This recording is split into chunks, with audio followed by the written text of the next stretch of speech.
I mentioned Iran. Let's talk about the Middle East for a minute. The war in Gaza is raging, and you talk about innocent children and people, and on both sides of this issue, there are people being hurt. When we look there, what should the United States' role be, not only in that conflict, but in any similar conflict? How involved should the United States be, whether it's Gaza, whether it's Ukraine, whether it's Taiwan? What's the United States' proper role? Well, first of all, I would start by just saying this, Tim, that I'm pro-Palestinian, but I'm anti-Hamas. And people need to distinguish between those two things. During the Marshall Plan, which began in 1948, we rebuilt all of Europe with 17 nations that had been flattened by World War II. We rebuilt it at an expense of $48 per person. Today, in 2023 dollars, that would be $621 per person. We've pumped into Palestine, to the West Bank and Gaza, $8,300 per person, and more than 10 times, 12 or 13 times what we gave to rebuild all of Europe per capita in 2023 dollars.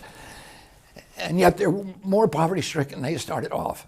And why is that? It's because they've spent that money on enriching themselves and on impoverishing their people to keep them angry, to keep them in a state of, to weaponize them against Israel, which is, for them, it's formulaic. Every time there's a bombing, more aid pours in. And then their game is, and the international community falls for this, is to point the finger and blame everything on Israel.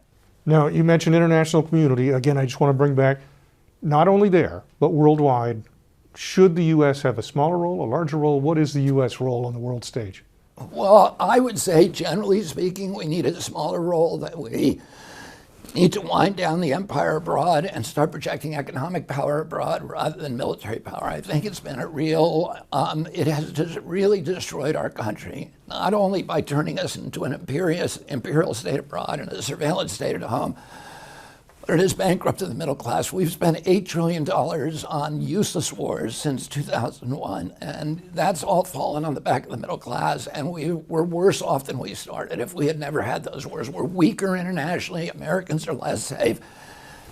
The warfare state needs to be wound down, but, you know, America needs a basic commitment to keeping the sea lanes open, protecting, arming ourselves to the teeth at home so that we're too expensive to ever invade, but also keeping the sea lanes open, and that includes the Suez Canal. 30% of the trade in the world goes through the Suez Canal, and that is something that America should be involved in. You've talked about cutting the defense budget. The United States in fiscal 2023 spent $816 billion, 1 year, $816 billion on the defense budget. If that's too much, what is the right number? The right number is around $500 billion.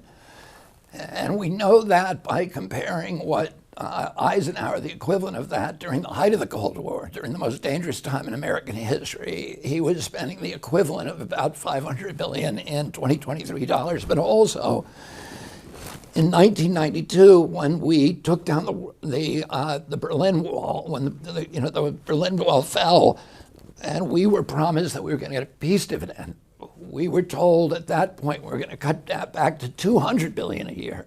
So $500 billion is more than enough to give us a strike capacity when we need it around the world, to protect the sea lanes, protect neutral areas like the Antarctic, and also to make sure nobody can ever invade America.